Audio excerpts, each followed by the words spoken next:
Now for the other side. I spoke earlier from Dallas with Mark Cuban, chairman of the cable network Access, owner of the Dallas Mavericks, and a supporter of Hillary Clinton.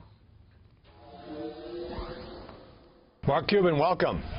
Thanks for having me. You were pals with Donald Trump, two rich guys, friendly rivals maybe. He had The Apprentice, you started The Benefactor. Why did you decide to turn on him? Well, I never really turned on him early on, right? We just had a little rivalry, and that was fun, and, you know, it was just for yucks. But once he decided to run, I actually was very positive about him at the beginning. I thought he was candid, open, honest.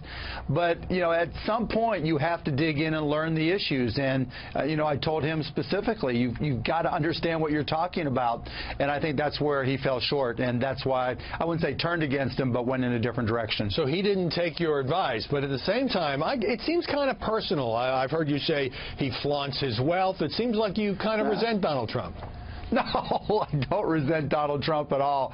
You know, it's just, look, if he was running for anything other than President of the United States, I could care less. It's an important office, so I thought it was important to reflect on what I thought about him. Now, you would have to admit, I know you're for Hillary Clinton, and we'll get into that in a second, that the media coverage of Trump in the last couple of months has been pretty overwhelmingly negative. Well, that's of his own making, isn't it? You know, if you're going to say the things that he says, if you're going to, you know, make the flippant comments that he makes, you're going to get covered. I mean, look, all he had to do was shut up 9 out of 10 times, and the coverage would be distinctly different. It's just not something he's capable of doing. Well, certainly some of his own words have been used as ammunition against him, but you don't detect that in the media establishment there is a certain hostility toward Trump? No, I mean, look, on the way up, he was happy to ride the train, right? He bragged about media coverage. He was excited about it. He loved the live look-ins, the live coverage of everything he did during the primaries and early on in the presidential race. It's a two-edged sword. You know that. We all know that. So that if you're going to love it on the way up, you know, everybody's going to turn on you at some point, and you've got to be able to deal with it. Well, even on the way up, he was often criticizing the dishonest media and singling out news organizations. I mean, yeah, that's your shtick. He punches back. Well, it's a shtick that, you know, any politician's entitled to do. Now, I've seen you at all the debates, so I'm wondering, how did you go from emerging as a kind of a Trump critic to being an open advocate for Hillary Clinton? Well, once I kind of decided that Donald wasn't qualified to be president, before I endorsed Secretary Clinton, I had to do my homework. I mean, I'm a tech guy, so I dug in on the email issues, and it was clear to me that she dealt with all of her classified documents using hard copy. So, and the FBI reports confirmed that. You know, I dug in and did my own research on the foundation. You know, there'd never been any reported evidence of pay to play. I saw that the foundation did good things. So once I ticked off the things that were kind of the media issues, the branding issues that were assigned against her, I then decided to endorse her. All right, but it sounds also like your main goal is to stop Trump. Let me ask you this. No, not necessarily. I think she'll be, to be clear, I think she'll be a good president. Many people feel that the mainstream press is in the tank, not the Shark Tank, but in the tank for Hillary Clinton, and at least have been much easier on her. Your thoughts?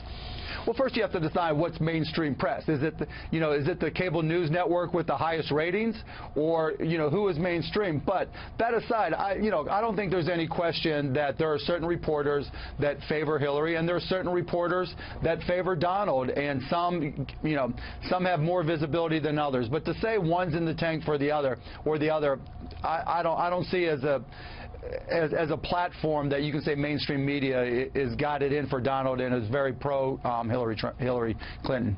What was your relationship with Trump like before this campaign? And tell me a little bit more about this conversation in which you say you advised him to drill down more on the issues, and did he say that he would? Tell me a little bit more about that. Yeah, I'm not going to tell you that we're friends. I mean, acquaintances at best for the longest time. We really just started talking. When I said that he was the best thing that happened to politics because he's open and honest and not scripted, then he reached out to me, and he called me a couple times, and we had some conversations.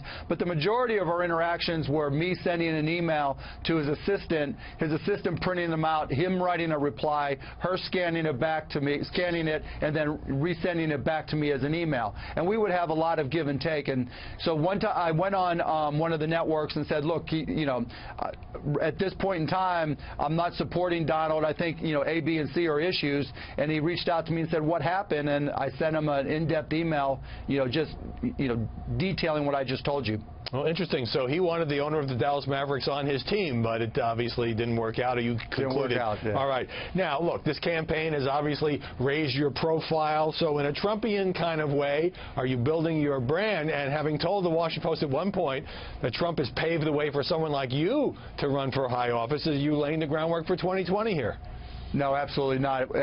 Maybe at the beginning that was a possibility, but now here we are, 10 days or whatever it is prior to the election, and it's the exact opposite. I think rather than paving the way for somebody who's a celebrity or a business person or an entrepreneur, it's actually had a negative effect now.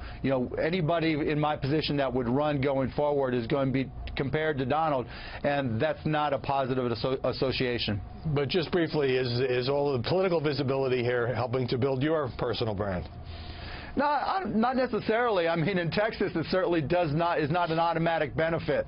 So no, I wouldn't say it's about building my personal brand at all. I mean, there's a lot. I have a platform. It's really easy for me to get on media. It's really easy for me to send out a message.